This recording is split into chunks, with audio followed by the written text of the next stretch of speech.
പയ്യോളി നഗരസഭ മുസ്ലിം ലീഗ് കൗൺസിലറും വികസനകാര്യ സ്ഥിരം സമിതി അധ്യക്ഷനുമായ അഷ്റഫ് കോട്ടകൽ രാജിവെച്ചു. ലീഗ് നേതൃത്വവുമായുള്ള അഭിപ്രായ ഭിന്നതയെ തുടർന്നാണ് രാജി. 5 വർഷമായി നഗരസഭ വികസനകാര്യ സ്ഥിരം സമിതി അധ്യക്ഷനായ അഷ്റഫ് MSFിലൂടെയാണ് രാഷ്ട്രീയ പ്രവർത്തനം തുടങ്ങിയത്. മുസ്ലിം ലീഗ് കോഴിക്കോട് ജില്ലാ കൗൺസിൽ അംഗവും കൊയിലാണ്ടി നിയോജക മണ്ഡലം വർക്കിംഗ് കമ്മിറ്റി അംഗവുമായി പ്രവർത്തിച്ചു വരികയായിരുന്നു. നഗരസഭാ സെക്രട്ടറിക്ക് രാജിക്കത്ത് നൽകി. ഞാനിപ്പോൾ മുസ്ലിം ലീഗിൻ്റെ കൗൺസിലറായിട്ടാണ് 2ാം വാർഡിൽ നിന്ന് തിരഞ്ഞെടുക്കപ്പെട്ട് ഇപ്പോൾ നിലവിൽ മുനിസിപ്പൽ വികസന സ്റ്റാൻഡിംഗ് കമ്മിറ്റി ചെയർമാനും കൂടിയാണ്.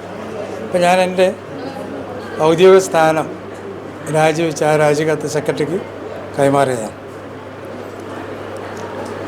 പാർട്ടിയിൽ ഞാനുമായിട്ടുണ്ടായ ഒരു അതൃപ്തിയാണ്, അല്ലെങ്കിൽ ഇലക്ഷനിൽ മത്സരിക്കണം എന്നുള്ള ഉദ്ദേശത്തോടുകൂടിയല്ല, ഉണ്ടായ ഒരു നിലപാടിന് എതിരെയാണ് ഞാൻ എൻ്റെ ഈ കൗൺസിലർ സ്ഥാനം ഞാൻ രാജിവെക്കാൻ തീരുമാനിച്ചത്, രാജി സമർപ്പിച്ചത്.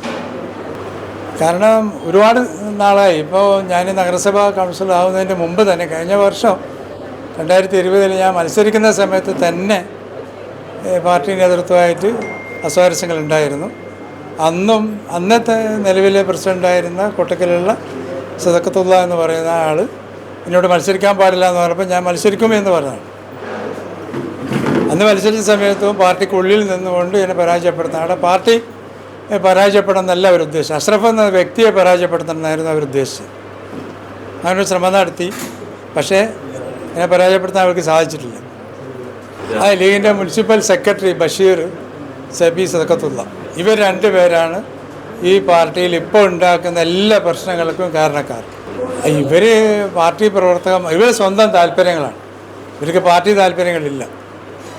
ഇവർ സ്വാർത്ഥ താല്പര്യങ്ങൾക്ക് വേണ്ടി ഇപ്പോഴും ഒരു സീറ്റിൻ്റെ കാര്യത്തിൽ, അടുത്ത സ്ഥാനാർത്ഥി നിർണ്ണയവുമായിട്ട് ബന്ധപ്പെട്ട കാര്യത്തിൽ വിലപേശലും ഹിതപരിശോധനയും നടന്നുകൊണ്ടിരിക്കുകയാണ് ഈ സമയത്തും. അടുത്ത ഞാൻ ആലോചിച്ചിട്ടില്ല, അങ്ങനെ ഒരു പാർട്ടിയിലേക്കും മുന്നണിയിലേക്കും പോകാമെന്ന് ഇപ്പം ഞാൻ തീരുമാനിച്ചിട്ടില്ല. അത് ഞാൻ പിന്നീട് ആലോചിച്ചിട്ട് ആ രീതിയിൽ തീരുമാനങ്ങൾ എടുക്കുന്നതായിരുന്നു. പിന്മാറും എന്ന് തോന്നിയപ്പോൾ നേതൃത്വം ഇന്നലെ രാത്രിയാണ് എൻ്റെ വീട്ടിൽ വന്നിട്ട് ഇനി പിന്മാറാൻ പാടില്ല എന്ന് പറയുന്നത്. അത് ഞാൻ അംഗീകരിച്ചിട്ടില്ല. കോൺഗ്രസ് വനിതാ നേതാവും നഗരസഭാ ക്ഷേമകാര്യ സ്ഥിരം സമിതി അധ്യക്ഷയുമായ മഹിജ എഡോളി കഴിഞ്ഞ ദിവസം രാജിവെച്ച RJDയിൽ ചേർന്നിരുന്നു. ഇതുപോലെ നല്ല സുന്ദരിയായിരിക്കണം. അപ്പോ കല്യാണ പെണ്ണോ? അത് ചിറ്റപ്പന്റെ ഇഷ്ടം. ഇത് മതിയോ? ചിറ്റപ്പ. പാർക്കോ ഗോൾഡൻ ഡയമണ്ട്സ്.